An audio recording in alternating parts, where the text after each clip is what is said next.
wa ayyatakharraza 'anil akli ta'amis suq in amkana. Kalau bisa jauhkan diri daripada memakan makanan yang ada di pasar. Suq, pasar ya. In amkana, jikalau memungkinkan. Tetapi kalau kita tidak memungkinkan untuk memakan makanan yang di pasar, tidak ketahuan tar. Kenapa? Karena makanan sekarang itu semuanya dibeli di pasar kan. Bagaimana cara untuk menghindari supaya dapat menghindari makanan yang tidak pasar? Tidak mungkin sekarang. Sehingga yang paling tinggi mungkin sekarang ini makanan adalah apa? Makanan yang syubhat. Nah, di pasar misalnya kita beli daging, kita tidak tahu daging itu apakah daging dari sapi yang betul-betul orang yang menjual kemudian disembelih dijual dagingnya, atau daging sapi yang sudah dicuri dimasukkan ke jagal dibawa ke pasar. Kita tidak tahu apakah itu adalah halal atau tidak, sehingga masih dilakukan. Itu sebabnya dinamakan syubhat. Nah, jadi ulama menganjurkan kita kalau bisa kita jauhi makanan yang dibuat di pasar atau dibeli di pasar. Marak entan kira-kira suah jari aneh pada cerita. Entah cerita. Ini adalah merupakan salah satu daripada ciri wara' supaya mendapatkan ilmu yang betul-betul luar biasa, barokah ya. Soalnya kita sebagai penuntut ilmu, adik-adik, kita ini adalah merupakan suatu pejuang fisabilillah. Sekarang tidak ada pejuang. Yang menjadi pejuang apa sekarang? Orang-orang yang menuntut ilmu. Itu yang menjadi pejuang sekarang. Sehingga orang yang mati syahid, para syuhada, dengan orang yang menuntut ilmu itu hampir sama. Mereka itu berada di dalam surganya Allah Subhanahu wa ta'ala. Suatu kisah, suatu contoh, mungkin adik-adik sering dengar daripada pidatonya daripada Syekh Al-Hisham Al-Burhani. Beliau bercerita, beliau itu asal Damaskus. Beliau bercerita dulu di daerah beliau ada seorang huffar. Apa kena huffar? Sudah tahu kena huffar? Tukang gali kubur. Huffar artinya tukang gali kubur. Akhirnya suatu saat datanglah seorang wanita. Anak dia melapor kepada huffar ini atau kepada tukang penggali kubur ini bahwa dia punya anak meninggal dunia. Akhirnya digalikanlah liang lahat. Tak kala setelah digalikan yang lahat, datanglah jenazah. Tidak terlalu banyak orang yang mengantarkan.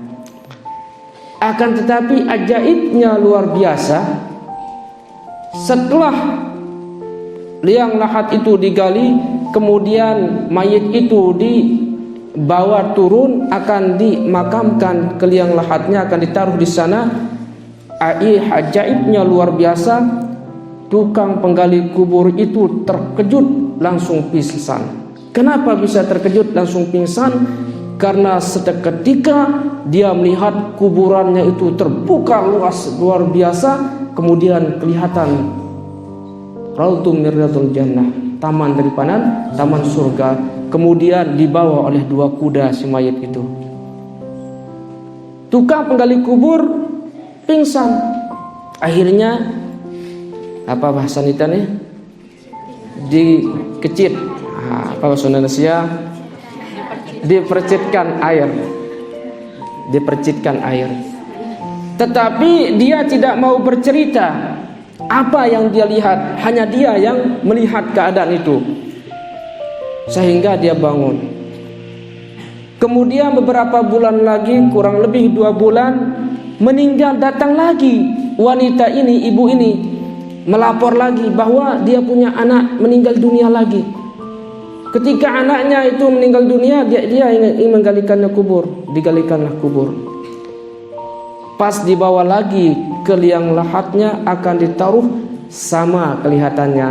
Pas dia akan menaruh si mayit ini, kemudian tukang penggali kubur terkejut lagi, melihat kubur itu terbuka. Seperti biasa dia melihat taman yang begitu indah luar biasa, kemudian dibawa oleh 2 malaikat mayit itu. Tapi di sini dia tidak pingsan. Apa yang terjadi? Dia mengejar si ibu itu. Dia mengejar. Wahai ibu, bahasa kita wahai umi, min aina anti? Min aina ji'ti? Min ayyi makan? Ditanya semuanya. Kemudian si ibu menjawab, saya dikena musibah. Bulan yang kemarin anak saya 1 meninggal dunia. Sekarang yang kedua juga, berapa bulan ini anak saya meninggal dunia lagi. Saya ini sedang ditimpa oleh musibah, suatu kesedihan. Tapi apa kata penggali kubur itu? Demi Allah, saya melihat anakmu yang pertama itu dibawa oleh 2 ekor unta, 2 ekor kuda. Sebelum dia bawa, sebelum saya letakkan ke liang lahat, saya melihat semua kuburan itu terbuka, kemudian indah luar biasa. Saya mau bertanya, anakmu itu adalah apa pekerjaannya? Maka ibu pun menjawab, fa'ammal awwal, adapun anak saya yang pertama adalah kana talibul ilm, dia adalah seorang penuntut ilmu. Coba no, penuntut ilmu kalau meninggal dunia, khusus ilmu agama, dia akan melihat tempatnya langsung berada di taman-taman surga. Lalu anakmu yang kedua, anak saya kedua adalah najjar, tukang kayu. Anak saya yang kedua adalah tukang kayu. Akan tetapi setiap hasil, setiap dia itu membantu orang, kemudian ada hasil daripada tukangnya itu, dia berikan saudaranya untuk menuntut ilmu. Itu sebabnya dia mengatakan, wallah, demi Allah, aku melihat kedua anakmu itu dalam surga atau taman-taman surga, tapi aku tidak berani bercerita, baru aku bercerita kepadamu. Itu yang menyebabkan aku pingsan yang pertama. Tapi yang kedua ini saya tidak pingsan, alhamdulillah, untuk menceritakan. Nah, dari itulah hufar atau penggali kubur itu berhenti jadi penggali kubur. Langsung dia itu menuju Masjid Taubah yang ada di Damaskus. Langsung minta sama Syekh, ya Tuan Syekh, saya mau belajar. Kenapa kamu belajar? Dia ceritakan sejarah kejadiannya. Begini kejadiannya, sehingga saya mau belajar. Akhirnya beliau umurnya kurang lebih 45 tahun, ada yang mengatakan 50 tahun. Setelah itu apa yang terjadi? Belajar matan jurumiyah.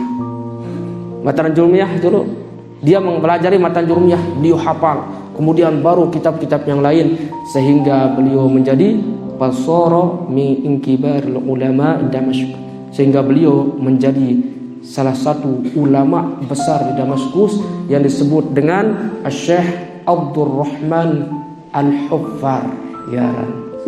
Sehingga semua anaknya pun tidak boleh bekerja dan tidak boleh mengerjakan yang lain, pendidikan lain. Semuanya sekolah agama, semuanya berpendidikan agama, sehingga semua anaknya pun menjadi ulama.